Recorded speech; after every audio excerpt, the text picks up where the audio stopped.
Hello Python, welcome to your second Python tutorial.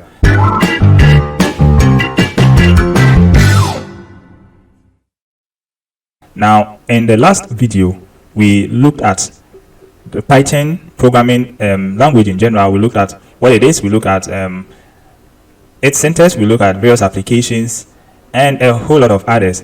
Now in this video we are going to download and install our IDE, PyCharm. Okay, so an IDE basically provides all the tools necessary to write and then run your codes, all bundled together in a visual environment. So we are using PyCharm, okay, but you may be using a different IDE like Visual Studio Code. That is entirely up to you. But to be able to follow the rest of the tutorial successfully, I would encourage that you follow along and then download and install. But yes, yet again, it's not compulsory. So I'll search for PyCharm in my browser and then it will pull up PyCharm. Okay, so PyCharm is from JetBrains. Okay, and then I am going to click on download PyCharm link.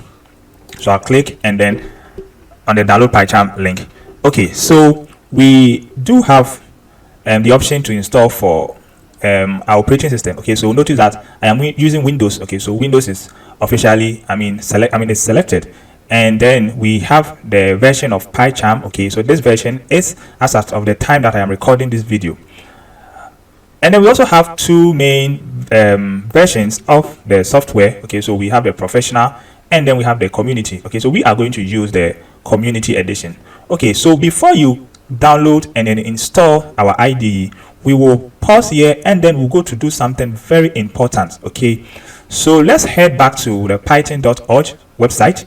Okay, so in case you didn't do this in the previous video, then I want us to do this. Okay, so we have the download option and then we have the official Python program. Okay, so the program is currently at version 3. Okay, so 3.10.2 as after the time I'm recording this video. Okay, now we need to install this program. Okay, this program or application. Okay, so that we'll be able to use PyCharm successfully. Now the good thing is that it comes pre-installed, okay, with your Windows. Okay, so to check and ensure that you have it installed, you can just search for Python, okay, and then you should pull it up. Okay, so I currently have version 3.10. okay, so 64-bit 3.10.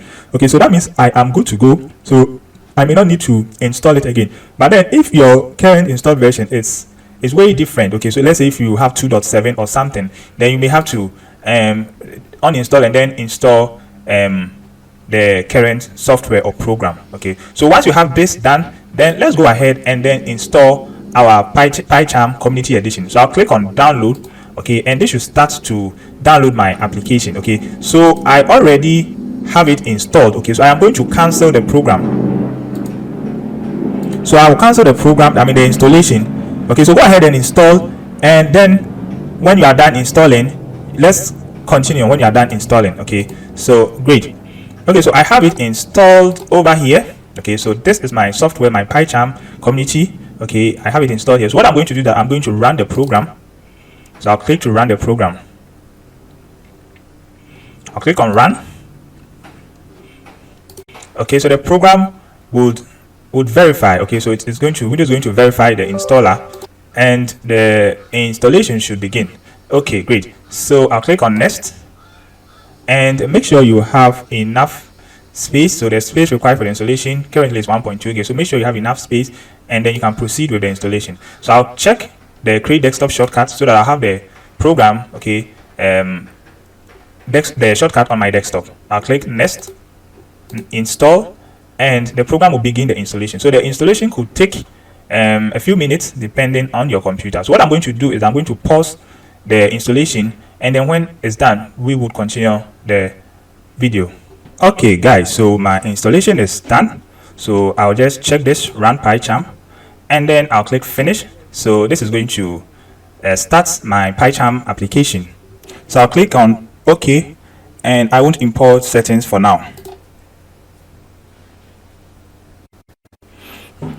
Okay, all right. So now our PyCharm opens up. Okay, so the window opens up, and it says welcome to PyCharm. So you have successfully downloaded and installed PyCharm up to this point. Okay, but before we move on to the next video, there is one last thing that we need to do just to make sure that PyCharm is actually working successfully.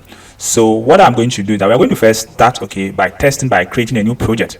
So I will click new project, and once I do that, okay, so I have the location of the project. Okay, so you can change this location, okay, to another place. Now this is very important here, Python interpreter. Okay, so now we will have to choose our environment. Okay, so you have this there, okay, and this conda is coming from Anaconda. Okay, so we will look at the Anaconda software when we are treating data science, okay, when we are doing a data science course. So for now, just leave it at virtual environment, okay, and then the base interpreter. Okay, so notice that this base interpreter is coming from the Python application, the Python software that we installed earlier on in the video. So without this, okay, then you will not be able to run your Python code successfully. So what the interpreter does is that it takes your code, okay, and then it's going to compile and then run it, okay, behind the scene, so that it's going to give you the output that you want. Okay, so whatever ID that you are using, whether you are using PyCharm or Visual Studio Code, you have to make sure that you have an interpreter to be able to run your Python code successfully. And good for us, we already have Python, okay, installed, coming from the python.org, or it comes from with our Windows. So we just have Python installed, which we did earlier on in the video. So we'll just leave it as it is, okay, and then we can go ahead and then create our project. So this will take maybe some few seconds to some few minutes to, you know, to prepare, I mean, our IDE. Okay, so I'm going to close this tip, and then we wait whilst PyCharm configures its virtual environment so that we can start writing and then testing our Python code. Okay, so your environment has finished configuring. Okay, so now to just ensure that PyCharm is going to work successfully, we need to test. Okay, so we need to test. Okay, so the new project that we created already have this default main.py. So py here stands for Python. So this enables your computer to know that this is a Python file. Okay, so what I'm going to do is that I can go to run, okay, and then run the main, okay, that's the name of the file, or I can go over here and then click on run. So I'll click on run, and then we expect to see an output. So PyCharm prepares itself and gives us an output. So notice that this has to be possible because we have an interpreter, okay, that is able to take this code and then, you know, process it and then give us the output that we expect. Okay, so this high PyCharm is coming from, you know, it's coming from this line of code here. Okay, this line of code here. For now, we are not going to bother ourselves so much. We are going to, you know, go deep and then treat everything that has to do with PyCharm. Okay, so I'll see you in the next video.